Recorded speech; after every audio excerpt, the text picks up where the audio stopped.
आज हम पढ़ने जा रहे हैं कंसिस्टेंसी इंडेक्स और लिक्विडिटी इंडेक्स के बारे में जानेंगे। हमने पीछे पढ़ के रखा है पिछले लेक्चर में इंडेक्स प्रॉपर्टी ऑफ सॉइल के बारे में। उसमें कंसिस्टेंसी इंडेक्स पढ़े थे, लिक्विडिटी इंडेक्स पढ़े थे, श्रिंकेज इंडेक्स पढ़े थे, लिक्विड लिमिट, श्रिंकेज लिमिट और प्लास्टिक लिमिट, इन सब चीज़ों के बारे में पढ़ के आए हैं। इसमें मैंने सिर्फ फार्मूला आपको बताया था, उसके बारे में बताया था थोड़ा सा, उसकी डिफिनीशन बताई थी आपको, ओवरव्यू दिया था पूरा डिटेल्ड। लेकिन अब हम ये जानेंगे कि कंसिस्टेंसी इंडेक्स और लिक्विडिटी इंडेक्स का रेंज कितना होता है। धीरे धीरे करके हम रेंज जानने के बाद जो सवाल लगाएंगे उसमें वो फार्मूला जो पुट करेंगे लिक्विडिटी इंडेक्स का, लिक्विड लिमिट का, उसमें हमें आसानी होगी समझने में कि क्या किस स्टेज को डिफ़ाइन करता है और कौन सा डाटा किस स्टेज को नहीं डिफ़ाइन करता। तो आज हम ये सीखेंगे इस टेबल के थ्रू कि किस इंडेक्स में कितने डाटा इंटर करने पर कौन सा स्टेज डिफ़ाइन होता है। ठीक है, तो शुरुआत करते हैं कंसिस्टेंसी इंडेक्स के बारे में। कंसिस्टेंसी इंडेक्स के बारे में मैंने आपको थोड़ा सा बताया था पहले। उसमें जो सॉइल की सीयर स्ट्रेंथ है मेनली वो मेज़रमेंट की जाती है। ठीक है, और उसका ग्राफ भी बना के बताया था आपको कंसिस्टेंसी इंडेक्स का। पीछे जाके आप ध्यान दें लेक्चर में तो उसमें देखिएगा, मैंने आपको ग्राफ बताया था। ये सेमी सॉलिड, सॉलिड, लिक्विड और प्लास्टिक और लिक्विड सबसे लास्ट में, सबसे पहले है सॉलिड। ठीक है, तो लिक्विड से प्लास्टिक में आने पर कौन सा स्टेज आता है, और प्लास्टिक से सेमी सॉलिड और सेमी सॉलिड से सॉलिड, वो सारे स्टेज को बताया था मैं आपको कि एक लिक्विड लिमिट है और एक प्लास्टिक लिमिट है और एक श्रिंकेज लिमिट है। श्रिंकेज लिमिट को श्रिंकेज इंडेक्स से बताया था, प्लास्टिसिटी इंडेक्स बताता है, लिक्विडिटी इंडेक्स के फॉर्मूले सब बता दिए मैंने आपको। उसमें मैंने ये बताया नहीं था कि किस में किस रेंज से डिफ़ाइन किया जाता है। तो आज वही रेंज की बात की जाएगी। तो इसमें आप देख रहे हैं बॉक्स में जो रेंज है वो 0 से ग्रेटर होने पर कंसिस्टेंसी इंडेक्स को डिफ़ाइन करता है। ठीक है, लेकिन 0 से ग्रेटर होने पर वो डिफ़ाइन एक्चुअली किस स्टेज को कर रहा है कंसिस्टेंसी में, तो वो लिक्विड स्टेज को डिफ़ाइन करता है। अब हम आगे बढ़ते हैं 0.00 से 0.25 और 0.25 से 0.50 को जो स्टेज होगा वो प्लास्टिक स्टेज होता है। अगर हम ये भी कह सकते हैं कि 0.00 से 0.50 ओवरऑल, उसके बाद 0.50 से 0.75 और 0.75 से 1.00।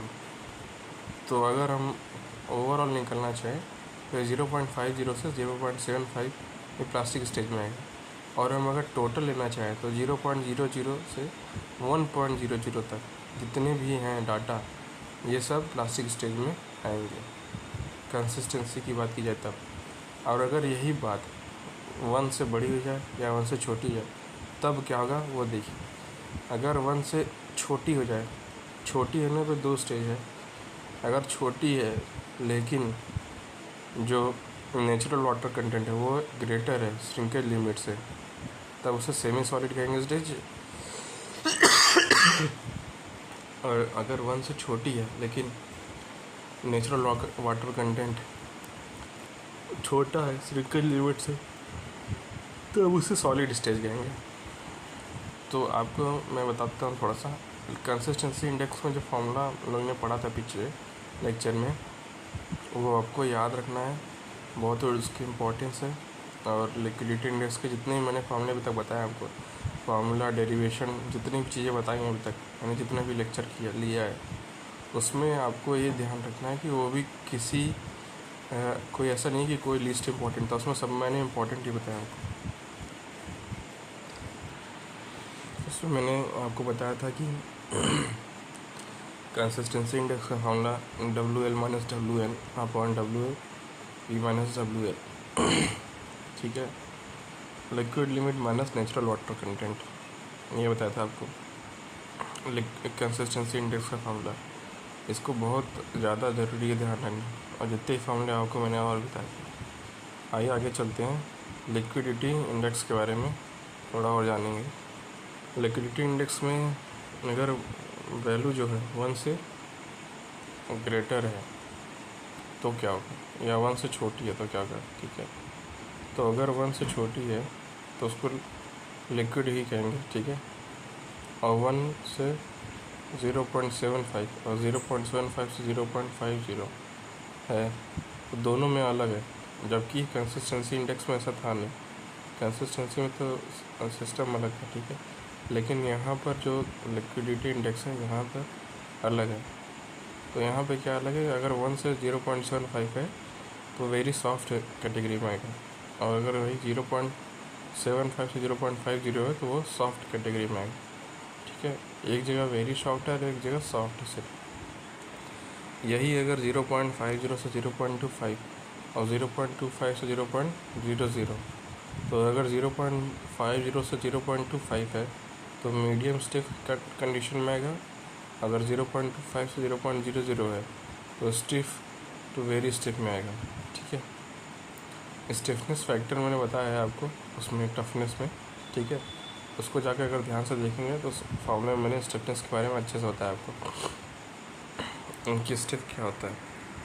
और अगर यही वैल्यू 0 से ग्रेटर हो जाए तो 0 से ग्रेटर हो जाए दोनों स्टेज में, वही एक जगह natural water content liquid limit से ज़्यादा हो जाए और एक जगह natural water content liquid limit से कम हो जाए। तो अगर एक जगह ज़्यादा है, ऊपर वाले में जो ज़्यादा है 0 से, तो वो हार्ड कंडीशन में आ जाएगा, और एक जगह जो नीचे वाला है लिक्विड लिमिट जो है इससे नेचुरल वाटर कंटेंट से कम है तो वेरी हार्ड में आएगा, ठीक है। ये मैंने बता दिया आपको रेंज के बारे में थोड़ा सा। अब आगे चलते हैं, जानते हैं रिलेटिव डेंसिटी के बारे में। रिलेटिव डेंसिटी के फार्मूला मैंने बता दिया था ई मैक्स वाला। इसमें void ratio maximum minus natural void ratio upon void ratio maximum minus void ratio minimum. जब आपको पिछले लेक्चर में बताया सारे ठीक है, उस पर ज़रा ध्यान दीजिएगा। उसमें लूजेस्ट स्ट्रेस डेंसेस्ट स्टेट के बारे में बताया था, ठीक है, कौन सा लूज है कौन सा डेंस है। डेंस कब होगा, जब मिनिमम होगा, मैक्सिमम में लूज़ होगा, ठीक है। वाइड रेशियो जब मैक्सिमम होता है तब वो अपने लूजेस्ट स्टेट में रहता है, और जब मिनिमम होता है तो वो डेंसनेस स्टेट में रहता है। क्योंकि मिनिमम जो होगा उसमें गैपिंग जो होगी वाइड रेशियो दो सॉइल पार्टिकल के बीच में वो कम होगी। अगर वही मैक्सिमम हो गया तो गैपिंग बढ़ जाती है, इसलिए वो डेंसेस्ट स्टेट और लूजेस्ट स्टेट होता है। रिलेटिव डेंसिटी मैंने पिछले जब लेक्चर में आपको बताया है, उसमें थोड़ा ध्यान रखिएगा, और इस वाले में थोड़ा मैंने आपको ऊपर भी दे दिया। तो आगे चलते हैं। रिलेटिव डेंसिटी को जो रिप्रेजेंट करते हैं वो आईडी से करते हैं, पिछले लेक्चर में मैंने आपको बताया था, ठीक है। और ध्यान रखिएगा, एक लेक्चर दूसरे लेक्चर से को रिलेटिव, अगर आपने पिछला छोड़ दिया तो ये अगला भी समझ में नहीं आएगा, क्योंकि अगर पिछला नहीं ध्यान दिया तो अगले वाले में थोड़ी मुश्किल आएगी समझने में, क्या चीज़ें हैं, रिलेट नहीं कर पाएंगे। कोरिलेट बहुत ज़्यादा ज़रूरी है पिछले लेक्चर से अगले लेक्चर में। तो हम पिछले लेक्चर में जो पढ़े थे रिलेटिव डेंसिटी के बारे में, इस वाले में पढ़ेंगे डेंसिटी इंडेक्स में जो वैल्यू आती हैं वो किस वैल्यू से किस रेंज तक, रेंज उसका मान लीजिए रेंज जो है अगर इतने से इतने हैं तो क्या कहेंगे, अगर इतने से इतने हैं तो क्या कहेंगे। रेंज जो मिनिमम मैक्सिमम है उसमें क्या क्या बदलाव आएंगे, हर रेंज में कौन सा कैटेगरी होगा, कौन सा स्टेज होगा। तो अगर 0 से 15 तक आ गया है, ठीक है, वैल्यू आईडी की, तो हम उसको वेरी लूज़ में डालेंगे। अगर ये 15 से 35 के बीच में आ गया तो लूज़ में डाल देंगे। अगर ये 35 से 65 के बीच में आ गया तो मीडियम में डाल देंगे, और 65 से 85 के बीच में आ गया तो डेंस में डाल देंगे, और 85 से 100 के बीच में आ गया तो वेरी डेंस में डाल देंगे। तो डेंसिटी इंडेक्स कुल मिला के जो वैल्यू हमारी निकल के आती है वो क्या डिफ़ाइन करती है, किस स्टेज को डिफ़ाइन करती है, जानना बहुत ज़रूरी है। अक्सर कई बार हम लोग इसको ध्यान नहीं देते रेंज के बारे में, और ना ही इसको इतना लेते हैं उसमें सोच में कि ये ज़रूरी भी है, लेकिन यहाँ गलती कर जाते हैं क्योंकि ईएस में डायरेक्ट ही पूछ लेता है कि इतने से इतने रेंज में कौन सा स्टेज होगा रिलेटिव डेंसिटी का। और भी जो छोटे मोटे एग्ज़ाम है गेट के अलावा, मैनेजमेंट ट्रेनिंग के हो गया, जैसे ईएससी के अलावा जैसे जो स्टेट लेवल के जो एई एग्ज़ाम हो गया, वहाँ भी वो डायरेक्ट पूछता है। वहाँ फैक्चुअल जहाँ होगा वहाँ पे ये सब चीज़ें ज़रूरी होंगे, आपको ध्यान रखना है। बाकी गेट में डायरेक्ट ये नहीं पूछता कि रिलेटिव डेंसिटी के में इतने रेंज से इतना रेंज होगा तो क्या होगा। लेकिन अगर कंसिस्टेंसी और वो लिक्विडिटी इंडेक्स जो हम लोग ऊपर पढ़े हैं उसको तो आप गेट के पर्पज़ से भी ध्यान रख सकते हैं, ठीक है। बाकी जो ये सब हैं ये सब तो ईएससी और उसके स्टेट लेवल के लिए है, ठीक है।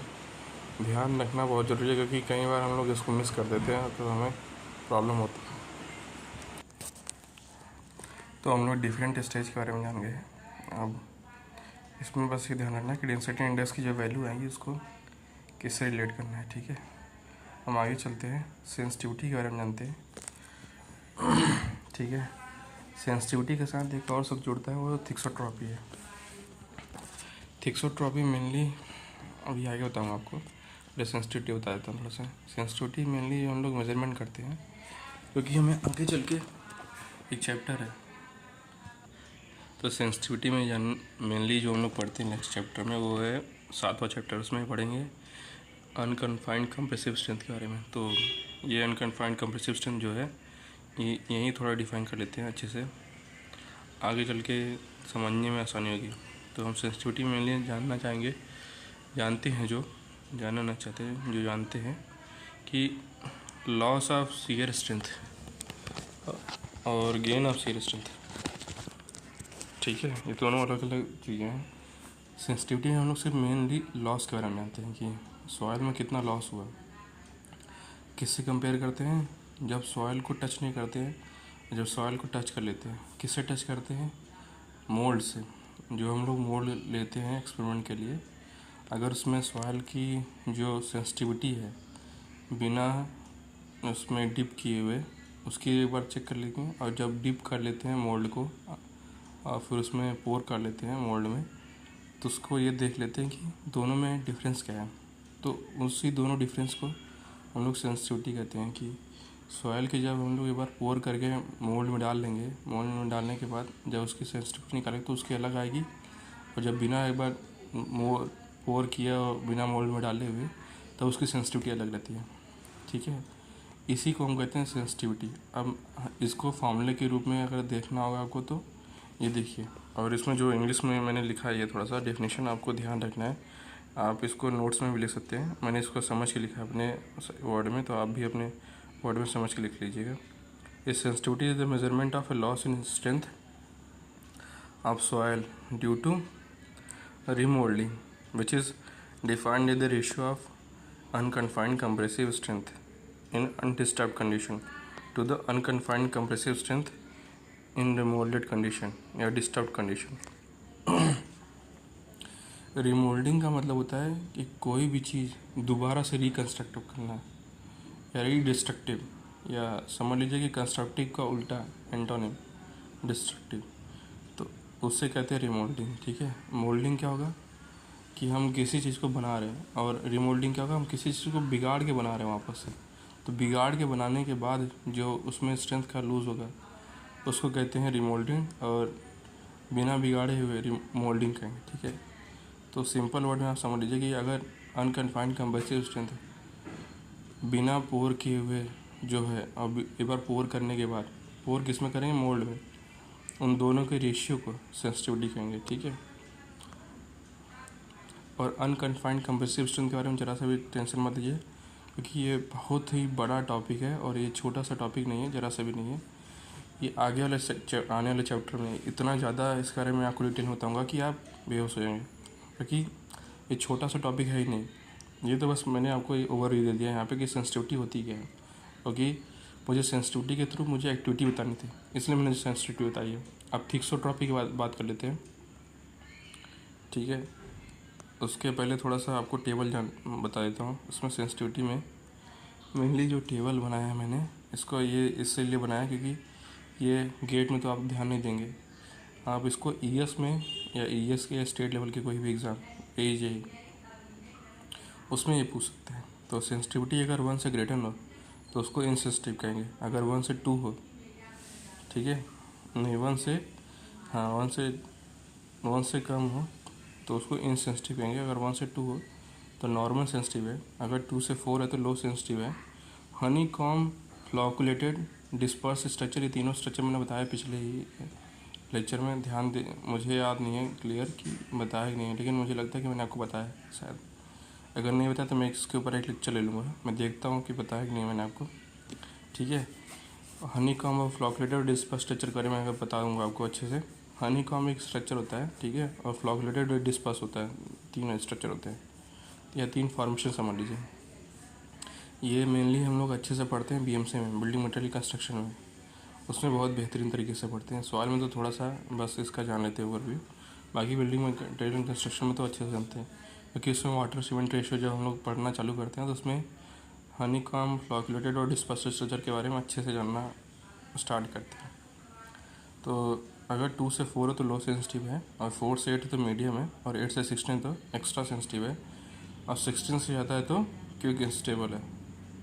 क्विक है, क्विक समझ लीजिए, अनस्टेबल तो समझना आपको ध्यान नहीं रहेगा, लेकिन क्विक याद रहेगा आपको, ठीक है। अब हम बस ये बताना चाहता हूँ आपको कि इसमें जो सेंसिटिविटी है, ध्यान रखना रेंज कितना है। नॉर्मल को तो आपको याद रखना है, और एक याद रखना है कि 4 से 8 में मीडियम सेंसिटिव होता है, ठीक है। बाकी नोट में मैंने पॉइंट लिखा है आपको। Quick clay is a type of clay whose sensitivity is greater than या लेस देन 1.6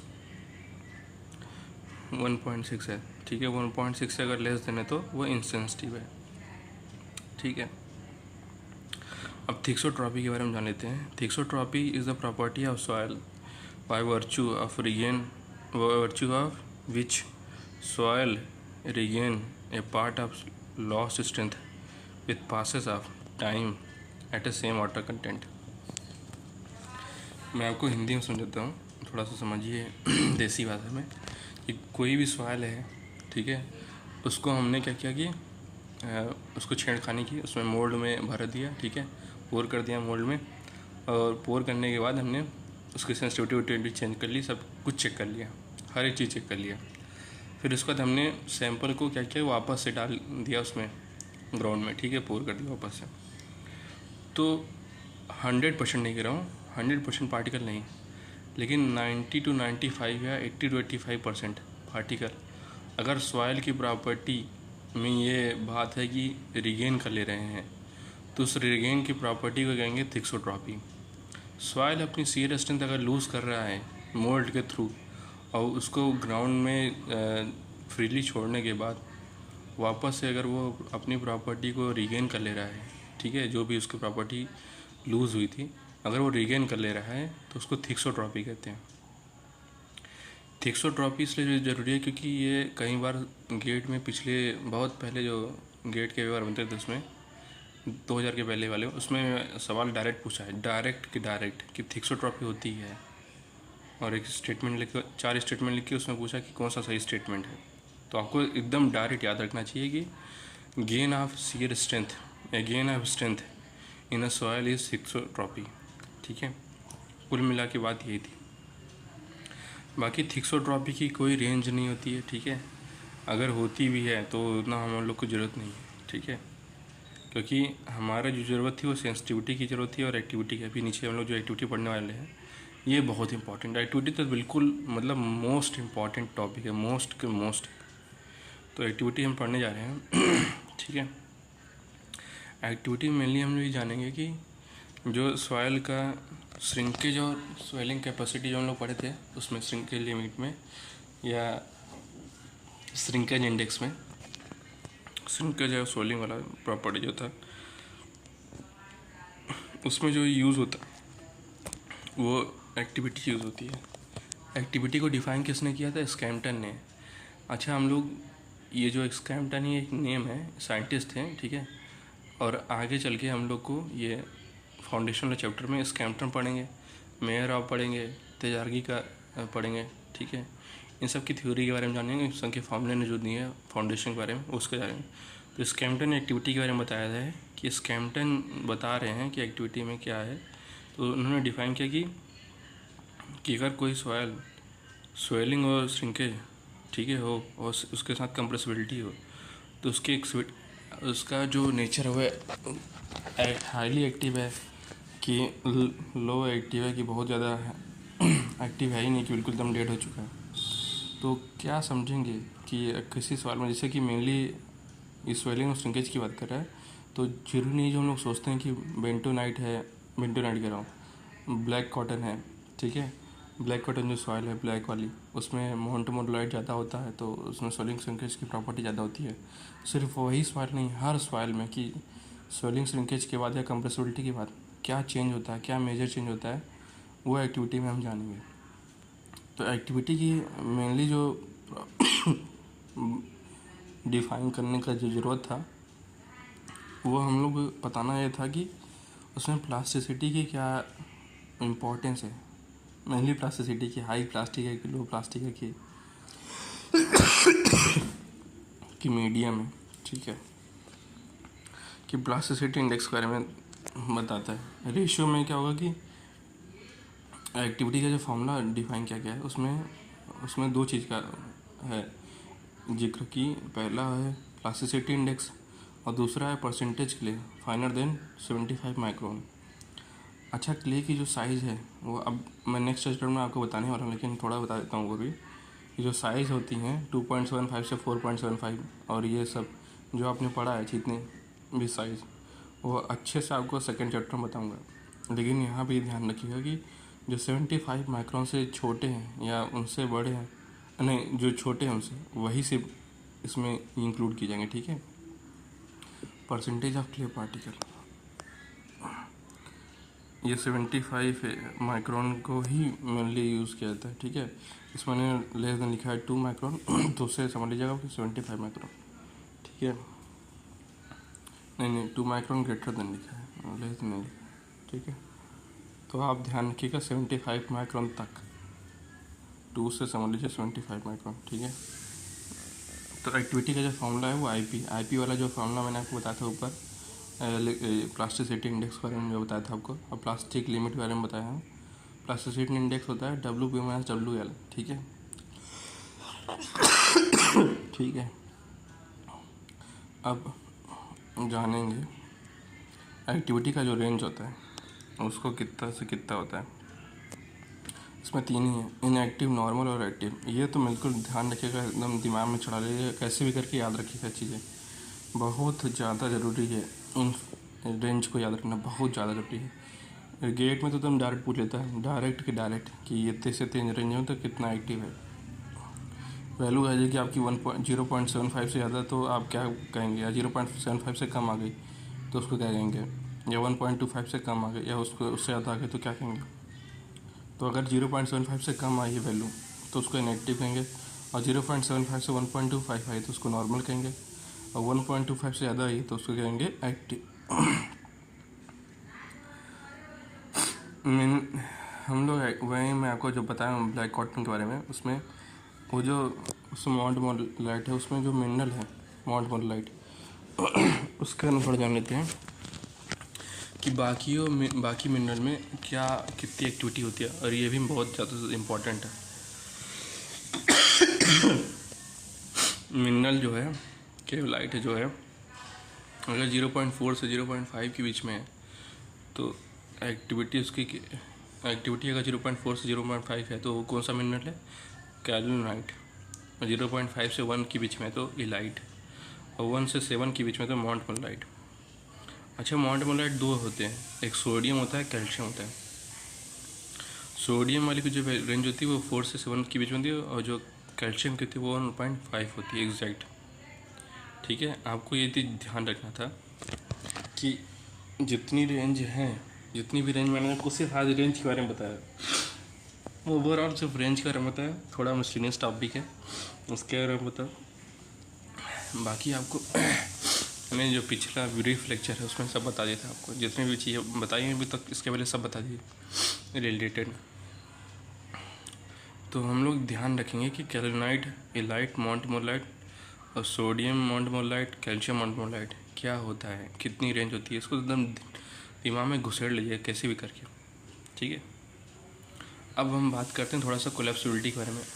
अच्छा, कोलैप्सिबिलिटी की ज़रूरत क्यों पड़ी, क्योंकि याद होगा आपको जब सबसे पहले लेक्चर मैंने लिया तो उसमें बताया था कि लूजेस, ठीक है, लूजेस सॉइल होते हैं, मार्स सॉइल होता है, मार्स सॉइल होता है, ठीक है। और भी फिजिकल वेदरिंग, केमिकल वेदरिंग से जो सॉइल होता है वो मतलब सॉइल के टाइप जो बताते हैं, लाइकोस्ट्रेन सॉइल, एओलियन सॉइल, ये सब जो सॉइल होते हैं ना, उसमें एक सॉइल होता है वो लूजर सॉइल। उस सॉइल का जो आप समझ लीजिए प्रॉपर्टी जो है, उसको हम मेनली उसके लिए हम सिर्फ पर्टिकुलरली नहीं समझ लीजिए, उसी टाइप के सॉइल के लिए हम लोग पढ़ते हैं कोलैप्सिबिलिटी क्या होती है, ठीक है। क्योंकि आप ध्यान देंगे जब बारिश हो जाती है, या बारिश कई बार बारिश में नहीं है, कई बार सूखे में भी, जहाँ थोड़ा गर्मी बढ़ गई हो, चींटियाँ घर बनाती है थोड़ा थोड़ा हल्का हल्का करके, मिट्टी इकट्ठा करके थोड़ा सा टीला टाइप का बनाती हैं। तो जो आप उस मिट्टी के टीले में पानी डाल देंगे ऊपर से, तो पूरा टीला बह जाएगा, क्योंकि उसमें स्ट्रेंथ तो है नहीं, शीयर स्ट्रेंथ, बस वो एक जॉइंट स्ट्रक्चर बन के रह गया है। तो हल्का हल्का करके उसमें कॉम्पैक्टनेस के कारण थोड़ा स्ट्रक्चर वो एक लिफ्ट हो गया है ग्राउंड से। लेकिन अगर उसी स्ट्रक्चर में अगर पानी आप पोर कर देंगे तो तुरंत वो स्ट्रक्चर कोलैप्स हो जाएगा। तो उसी कोलैप्सिबिलिटी को कहेंगे, मतलब उसी कोलैप्स को कहते हैं कोलैप्सिबिलिटी,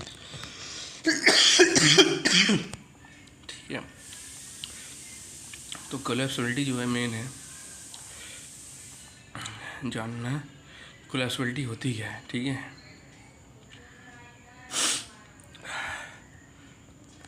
तो कोलैप्सिबिलिटी के बारे में मैंने आपको बता दिया देसी भाषा में।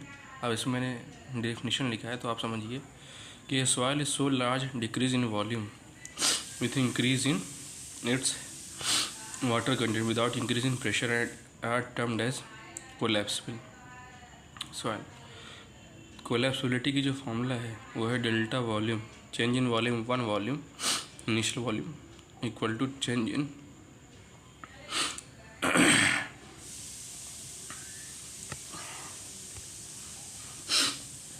हम लोग आगे फाउंडेशन चैप्टर में पढ़ेंगे कंप्रेसिबिलिटी, ठीक है। उसमें एच को डिनोट करता है कंप्रेसिबिलिटी से, तो ये चेंज इन कंप्रेसिबिलिटी अपन इनिशियल कंप्रेसिबिलिटी इक्वल टू होता है चेंज इन वाइड रेशियो अपन 1+E0 इनिशियल वाइड रेशियो, ठीक है। ये होता है कोलैप्सिबिलिटी का फॉर्मूला है। इतना ही आज लेक्चर में था, आज लेक्चर में ज़्यादा था नहीं, इतना ही आज आपको बताना था।